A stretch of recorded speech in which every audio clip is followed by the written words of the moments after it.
Hello, welcome to Kane Studies CAPF AC 2021 feedback topic 2 we are presenting. Last week जो है हमने Friday को जो पेपर 2 का जो है फीडबैक सेशन जो पेड क्लासेस हैं उसमें हमने टॉपिक नंबर 1 आपको प्रोवाइड किया था। आज मैं टॉपिक नंबर 2 इसमें दे रहा हूँ। जो लोग सब्सक्राइबर हैं वो लिख करके मेरे पास भेजेंगे, मैं उनको फीडबैक प्रोवाइड कराऊंगा। देखो, कहीं भी writing is the main crux in paper 2। आपको राइटिंग करनी होगी। आइदर आप कहीं से भी लिखो, टॉपिक आप सेलेक्ट करो जो रिलेवेंट टॉपिक है। अब देखो, ए लॉट ऑफ थिंग्स है कि आप यदि 20, 30, 40, 50 टॉपिक्स आप लिखते हो, कुछ टेस्ट देते हो, तो एक आपका कॉन्फिडेंस बिल्डअप होता है, आपको डायमेंशंस समझ में आता है, फिर आपको चीज़ों को समझने में मदद मिलता है। तो आज का जो टॉपिक है, यानी कि आज टॉपिक नंबर 2 है, तो skilling the youth in India, जो भारत में युवाओं का कौशल विकास। देखो, कहीं भी किसी भी कंट्री के लिए यूथ जो है ये इम्पोर्टेंट है। अब देखो, ये प्रश्न क्यों आया, सबसे बड़ी बात है कि कहीं ना कहीं हमारा जो कंट्री है उसमें एक आप टर्म सुने होंगे, demographic dividend. Demographic dividend, demographic dividend आपने टर्म सुना।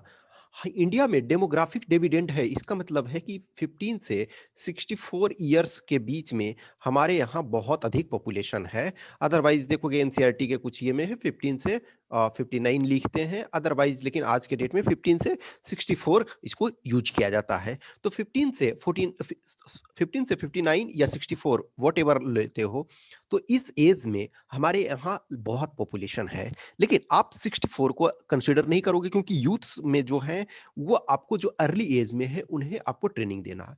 तो सबसे पहले टॉपिक अराइज क्यों हुआ, क्योंकि हमारे यहाँ जो यूथ्स हैं उनमें जो आपका एम्प्लॉयबिलिटी, एम्प्लॉयमेंट के लिए जो स्किल्स चाहिए उस स्किल की कमी है।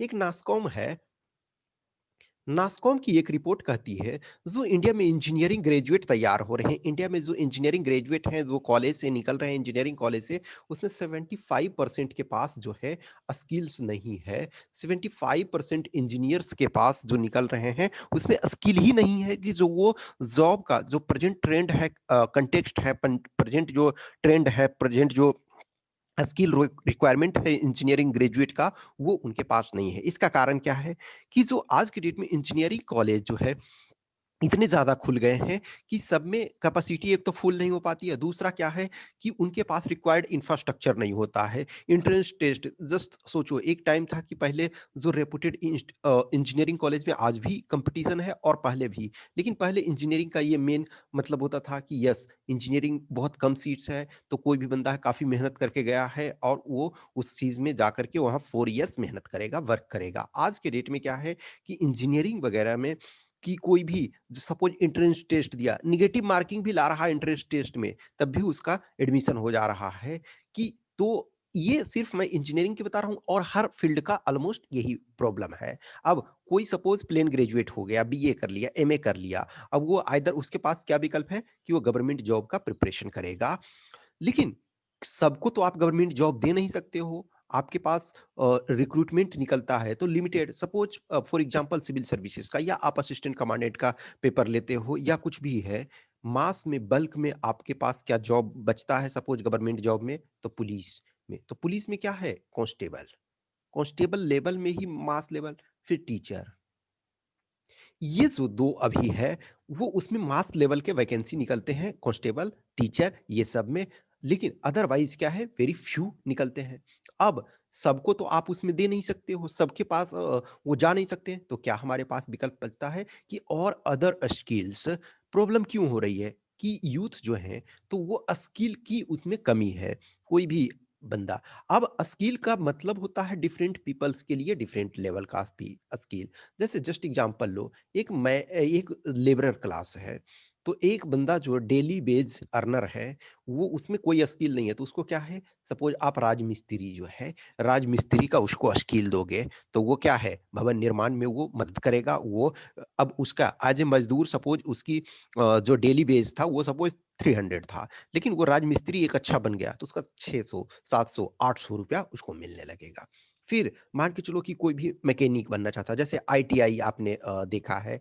आईटीआई में देखो बहुत सारे जो करते हैं आईटीआई क्या करते हैं, रेलवे में जॉइन करने के लिए। तो ए लॉट ऑफ कैंडिडेट हैं, सिर्फ उन्हें सर्टिफिकेट चाहिए, लेकिन वो एज ए स्किल के तौर पर नहीं सीखते हैं। तो यदि उन्हें गवर्नमेंट जॉब मिल गई तब तो ठीक है, यदि नहीं मिलती है तो फिर वो कोई काम, तो वो जो हमारे पास स्किलिंग होनी चाहिए प्रॉपर यूथ की। तो प्रॉब्लम है स्किलिंग की। आप अब इसमें क्या करोगे कि इंडिया में प्रॉब्लम है, उस प्रॉब्लम को आपको आइडेंटिफाई करना है। फिर देखो, आप इसको कंपेयर करोगे, कंपेयर किससे करोगे? आप जापान से करोगे, साउथ कोरिया से करोगे। जापान, साउथ कोरिया, और आप कुछ और कंट्री ले लो, आप सपोज फ्रांस ले सकते हो। मेनली जैसे ये हमारे पड़ोस में सपोज जापान, साउथ कोरिया, ये दो कंट्री हैं, फेमस है, जो इंडस्ट्री के लिए जाने जाते हैं। तो आप इनका, या फिर Germany, Japan, sorry Germany, France और कुछ और कंट्री का ले सकते हो। उसके कंपैरिजन करोगे कि वहाँ यूथ की स्किलिंग क्या है।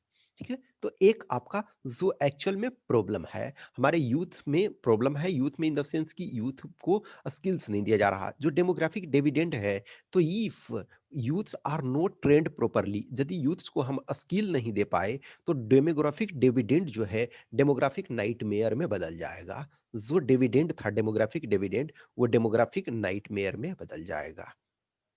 तो यानी कि जो आपका अपॉर्चुनिटी था वो क्या हो जाएगा, वो एक बर्डन हो जाएगा। तो वो हमें उसको अपॉर्चुनिटी, अब देखो एक और चीज है कि सेंट्रल गवर्नमेंट ने जो जब ये प्रेजेंट गवर्नमेंट जो है 2014 में जब आई, तो इसने एक स्कीम चलाया था, मेक इन इंडिया।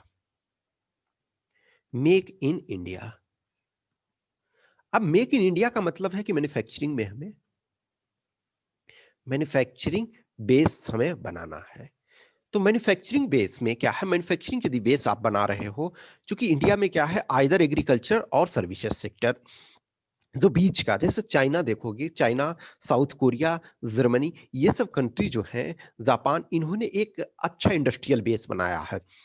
उनका जो इंडस्ट्रियल बेस है वो काफी अच्छा है। लेकिन इंडिया में जो हमारा बीच का, यानी कि प्राइमरी, प्राइमरी, सेकेंडरी और टर्सरी में जो होता है, तो हमारा प्राइमरी ये सेक्टर तो है, टर्सरी है, सेकेंडरी जो है वो मिसिंग था, यानी कि जो मैन्युफैक्चरिंग सेक्टर था वो मिसिंग था। तो अब हम जो है इस पर जोड़ रहे दे रहे हैं, मेक इन इंडिया। फिर देखो रिसेंटली जो है आत्मनिर्भर भारत, आत्मनिर्भर भारत, ठीक है, आत्मनिर्भर भारत जो स्कीम लाया गया, ये अभी जो कोविड 19 पैंडेमिक के ड्यूरेशन में देखोगे कि आत्म भारत को एक ये हमारे प्रधानमंत्री कहते हैं कि जो ये प्रॉब्लम है, जो पैंडेमिक है, तो वो एक ट्रेजेडी है, लेकिन इस ट्रेजेडी को हमें अपॉर्चुनिटी में बदलना है थ्रू आत्मनिर्भर भारत। तो आत्मनिर्भर भारत के कंसेप्ट को भी आपको यूज करना है। फिर देखो एक जो last year government of India ने एक जो लाया था एक प्लान, ये किया, इस्टेब्लिश एक organisation, national skill development corporation, national skill development corporation, NSDC. ठीक है, national skill development corporation, India, government of India का ये, इसका क्या प्लान है कि 500 मिलियन यूथ्स, यानी कि 50 करोड़, ठीक है, 50 करोड़ यूथ को ट्रेनिंग स्किल्स प्रोवाइड कराना। अब वो स्किल्स सबके पास अलग अलग टाइप के होंगे। जो अब 50 करोड़ आप यदि यूथ को स्किल करते हो, आइदर सिर्फ उसमें कुछ को स्किल करते हो, कुछ को री स्किलिंग करते हो। जो री स्किलिंग भी जरूरत होती है, कि सपोज जैसे आर्टिफिशियल इंटेलिजेंस है, फोर्थ इंडस्ट्रियल रिवॉल्यूशन, एक दो लाइन आपको इसको फोर्थ इंडस्ट्रियल रिवॉल्यूशन को भी ऐड करना है, क्योंकि फोर्थ इंडस्ट्रियल रिवॉल्यूशन में जो आर्टिफिशियल इंटेलिजेंस की मदद से बहुत सारी चीजों को की जाएगी, तो जो हमारा मैन्युफैक्चरिंग सेक्टर है या बहुत सारी चीजें हैं, तो वो चेंज होगा। तो उस चेंजिंग इन्वायरमेंट में जो हमारे प्रधानमंत्री कहते हैं ना कि India missed all previous three industrial revolution, means we missed first industrial revolution, we missed second industrial revolution, we catch up little bit third industrial revolution, when computer and IT came, obviously India is playing leading role in software development, but we missed hardware component. But fourth industrial revolution, India is going to play an important role and it is going to play an leadership role. तो आर्टिस जो आपका fourth industrial revolution है, उसको requirement के लिए, यानी कि उसके लिए जो इंफ्रास्ट्रक्चर चाहिए, जो हमारे लिए चीज़ें चाहिए, उसके लिए क्या है, यूथ्स को स्किल डेवलपमेंट करना, यूथ्स में imparting a skill is important. तो ये हमें स्किल्स उन्हें प्रोवाइड करना ये ज़रूरी है, ठीक है? तो ये आपका टॉपिक रहा। ठीक है, क्या skilling the youth in India, जो हिंदी में हो वो हिंदी में आप लिखो, जो इंग्लिश वाले हो वो इंग्लिश में लिखो। ये टॉपिक लिखोगे, मैं आपको फीडबैक प्रोवाइड कराऊंगा और फीडबैक के बाद जो भी है मैं आपको ये सॉल्यूशन इस टॉपिक का भी प्रोवाइड कराऊंगा। जो सब्सक्राइबर हैं, देखो जो सब्सक्राइबर नहीं है वो उनके लिए जो टर्म्स एंड कंडीशंस अदर है, वो आप जो इसमें फीडबैक टॉपिक नंबर जो 1 था उस वीडियो को आप देखोगे। जिनको भी कुछ भी क्वेश्चंस क्यूरी है, वो आप हमें व्हाट्सएप नंबर 8527146498 पे संपर्क करें या फिर टेलीग्राम नंबर पे। और जिन्हें टेस्ट देना है तो केन स्टडीज पे जाकर के टेस्ट दे सकते हैं। कि जो पहला टेस्ट है, पेपर 1 का पहला टेस्ट अपलोड हो चुका है, तो पहला टेस्ट जो पेपर 1 का है वो सबके लिए फ्री है, वो आप दे सकते हो। और बाकी जो भी टेस्ट होगा वो पेड बेस पे होगा, तो ऑलरेडी उसके बारे में मैं डिस्कस कर चुका हूँ। Okay, thank you.